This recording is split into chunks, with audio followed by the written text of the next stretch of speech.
Hello everyone, my self doctor Lakshmi Sharma. स्वागत है आप सभी का मेरे यूट्यूब चैनल में। दोस्तों, आज हम बात करेंगे होम्योपैथी की बहुत ही पॉपुलर और एक ख़ास दवा के बारे में, जिसका नाम है रस्टॉक्स।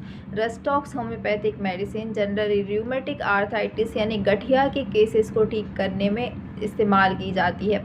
इसके अलावा इसका जो स्फीयर ऑफ एक्शन होता है बॉडी के कई सारे पार्ट्स पर होता है। ये जो मेडिसिन है ये पॉलीक्रेस्ट मेडिसिन मानी जाती है, यानी इस मेडिसिन का जो एक्शन होता है सिर से लेकर पैर तक बहुत सारी बीमारियों में इसको उपयोग किया जाता है। लेकिन मेन जो इसका स्फीयर ऑफ एक्शन होता है वो आपके मसल्स पे होता है, जॉइंट्स पे होता है, लिगामेंट्स पे होता है, टेंडन्स पे होता है और साथ साथ बोन्स पर भी इसका स्फीयर ऑफ एक्शन देखा जाता है। दोस्तों, आज हम वीडियो की मदद से बात करेंगे कि इनसे जुड़ी किन किन बीमारियों में इसको इस्तेमाल किया जा सकता है, साथ ही किन किन पोटेंसी में आप किस तरह से इस मेडिसिन को इस्तेमाल कर सकते हैं। इसके पहले दोस्तों, अगर आप मेरे चैनल पर नए हैं तो बेल आइकन को प्रेस करके चैनल को सब्सक्राइब ज़रूर कर लें। वीडियो बहुत ही इन्फॉर्मेटिव है, इसलिए वीडियो को बिना स्किप किए एंड तक ज़रूर देखें। तो चलिए शुरू करते हैं। दोस्तों, रस्टॉक्स जो होम्योपैथिक दवा होती है वो ट्रायोजोपेन में से एक होम्योपैथिक मेडिसिन मानी जाती है।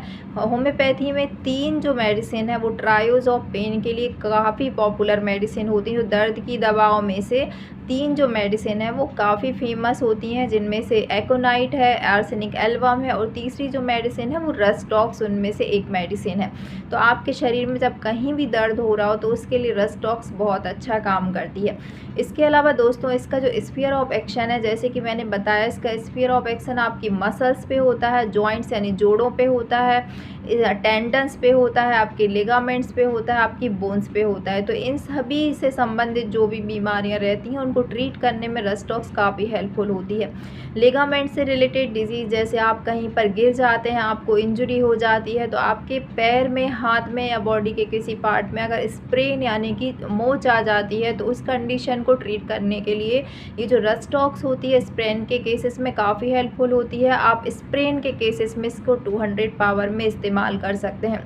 इसके अलावा अगर कोई ऐसी इंजरी होती है, कोई एक्सीडेंटल इंजरी जिससे आपका लिगामेंट एकदम टियर हो जाता है, यानी फट जाता है, काफ़ी ज़्यादा दर्द होता है, तो इस कंडीशन में भी आप लिगामेंट को इस्तेमाल कर सकते हैं। एज अ एसेसरी मेडिसिन आप इसको इस्तेमाल कर सकते हैं, काफ़ी हेल्पफुल होती है।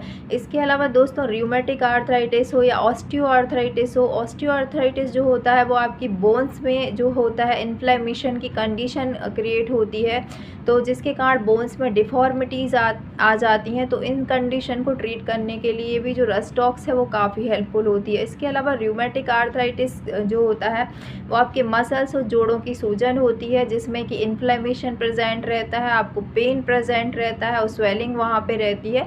तो इन कंडीशन को ट्रीट करने में रूमेटिक आर्थराइटिस के केसेस में, यानी गठिया किसी भी प्रकार का हो, चाहे वो आपको ऑस्टियो आर्थराइटिस यानी बोन का गठिया हो या मसल्स का गठिया हो, यानी रूमेटिक आर्थराइटिस से दोनों तरह के आर्थराइटिस को ये कंप्लीट क्योर करने में रस्टॉक्स काफ़ी हेल्पफुल होती है। लेकिन अगर आपके जो बीमारी है उसके सिम्टम्स इससे मैच कर रहे हैं तो आपकी डिजीज़ को पूरी तरह से क्योर करने में मददगार होती है। दोस्तों, जो रूमेटिक आर्थराइटिस के अलावा इस एंकाइलोसिंग स्पॉन्डिलाइटिस एक ऐसी कंडीशन होती है जो भी जोड़ों से और मसल्स की बीमारी से रिलेटेड होती है, तो उस कंडीशन को ट्रीट करने में भी ये मददगार होती है। इसके अलावा दोस्तों, अगर आपका आर फैक्टर यानी रूमेटिक आर्थराइटिस का जो फैक्टर होता है वो अगर पॉजिटिव है तो भी ये जो मेडिसिन है ऐसी कंडीशन में काफ़ी हेल्पफुल होती है।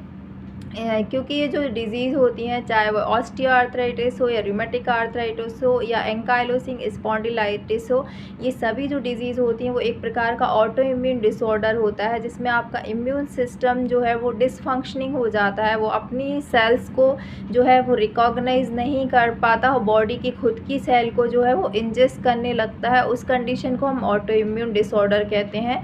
तो इस प्रकार से जब बॉडी का जो इम्यून सिस्टम है वो बैडली बिहेव करने लगता है, तो ये सभी जो जोड़ों से रिलेटेड ऑटो इम्यून डिसऑर्डर्स होते हैं हमारी बॉडी में वो क्रिएट होने लगते हैं। और इस तरह की बीमारियों के लिए ये जो मेडिसिन रस्टॉक्स होती है वो काफ़ी हेल्पफुल होती है। अब बात करते हैं दोस्तों रस्ट टॉक्स का जो कैरेक्टरिस्टिक सिम्टम होते हैं कि किस आधार पर आपको और कैसे किस पोटेंसी में आप इसको इस्तेमाल करेंगे। तो इसका जो मेन कैरेक्टरिस्टिक सिम्टम होता है वो होता है स्टिफनेस। अगर आपको आपके जोड़ों में यानी जो मसल्स आपकी इन्वॉल्व हो जाती हैं तो उनमें आपको काफ़ी ज़्यादा स्टिफनेस यानी कड़ापन लगता है। आप उठते हैं बैठते हैं आपको काफ़ी स्टिफनेस फील होती है। इवन आपको रेस्टलेसनेस फील होती है, यानी आप अगर बैठे रहते हैं या फिर आप लेट जाते हैं तो आपको लेटा नहीं जाता है। बैठे रहने में आपको काफ़ी तकलीफ़ होती है, आप बहुत रेस्टलेस होते हैं, आपको लगता है कि आपको मूवमेंट करना चाहिए। इस तरह की जो कंडीशन है वो रस्ट टॉक्स का कैरेक्टरिस्टिक सिम्टम होता है। साथ ही आपके जो सारे जोड़ यानी जॉइंट्स जो इन्वॉल्व होते हैं, चाहे वो रिमेटिक आर्थराइटिस हो या एंकाइलोसिंग स्पॉन्डिलाइटिस हो या आपको फ्रोजन शोल्डर की प्रॉब्लम हो या फिर आपको कमर दर्द हो, किसी भी प्रकार की आपको जॉइंट से रिलेटेड प्रॉब्लम होगी तो उन सभी जॉइंट्स में आपको स्वेलिंग देखने को मिलेगी, उनमें दर्द मिलेगा, आपको इन्फ्लेमेशन मिलेगा, साथ में आपको रेडनेस भी वहाँ पर मिल सकती है।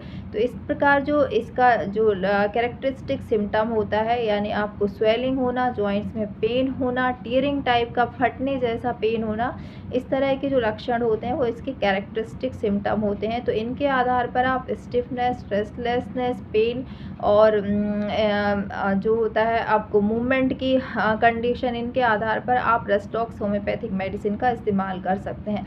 तो जो भी आपको चाहे रूमेटिक आर्थराइटिस हो, एंकाइलोसिंग हो या फिर आपको फ्रोजन शोल्डर हो, सभी प्रॉब्लम्स में आपको रस्ट टॉक्स 200 पावर में इस्तेमाल करना है।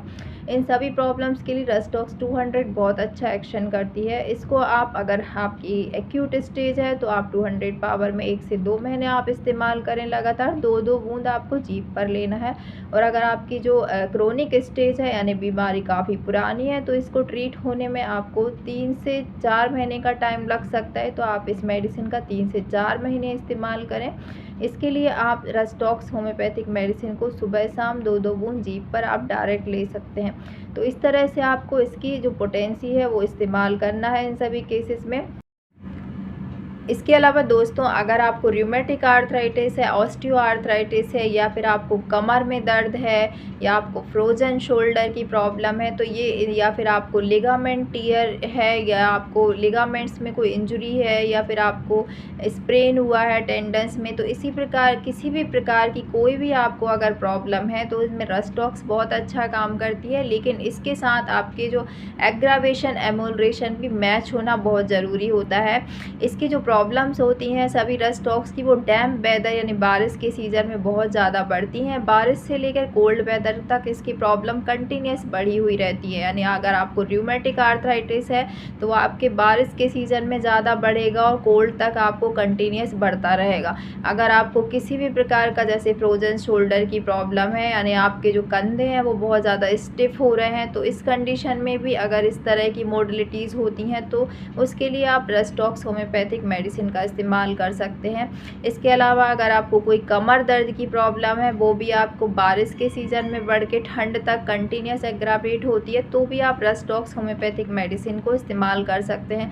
सभी जो प्रॉब्लम्स होती हैं चाहे वह रूमेटिक आर्थराइटिस हो चाहे ऑस्टियो आर्थराइटिस हो वो आपके बारिश के सीज़न में एग्रावेट करेंगे और ठंड तक कंटिन्यूस आपको प्रॉब्लम अगर बनी रहती है तो आप रस्ट टॉक्स का इस्तेमाल कर सकते हैं। इसके अलावा इसका जो दर्द होता है दोस्तों वो बैठने या लेटने पर बहुत ज़्यादा बढ़ जाता है और जैसे ही आप मूवमेंट स्टार्ट करते हैं तो इसका दर्द कम हो जाता है। तो इस तरह की तकलीफ़ों के लिए रस्ट टॉक्स बहुत अच्छा काम करता है। इस तरह से दोस्तों आप गठिया के केस में चाहे ऑस्टियो आर्थराइटिस का प्रॉब्लम हो, चाहे आपको रूमेटिक आर्थराइटिस का प्रॉब्लम हो या आपकी कोई भी फ्रोजन शोल्डर का प्रॉब्लम हो आपको, या कमर में दर्द हो या किसी भी प्रकार का आपको एंकाइलोसिंग स्पॉन्डिलाइटिस हो, कोई भी अगर इस प्रकार की डिजीज़ होती है जो कि ऑटो इम्यून रिलेटेड डिजीज़ है तो ये ऑटो इम्यून रिलेटेड डिजीज़ के लिए बहुत अच्छा काम करती है मेडिसिन। साथ साथ आपके जोड़ों के दर्द सूजन को कम करके आपकी जो बॉडी के पार्ट्स होते हैं उनको नॉर्मलाइज करने में हेल्पफुल होती है। इसके अलावा स्प्रेन यानी मोच को भी ये कम करती है। लिगामेंट्स इंजरी को या टियर वियर कोई भी जॉइंट्स में प्रॉब्लम होती है तो उन सभी के लिए काफ़ी हेल्पफुल होती है। मुझे उम्मीद है दोस्तों आज का ये वीडियो आपको ज़रूर पसंद आया होगा। वीडियो अगर पसंद आए तो वीडियो को लाइक शेयर करना ना भूलें और अगर आपने मेरे चैनल को सब्सक्राइब नहीं किया है तो प्लीज़ सब्सक्राइब ज़रूर कर लें। मिलते हैं नेक्स्ट वीडियो में इसी तरह के और अपडेट्स के साथ, तब तक के लिए bye bye. Thanks for watching.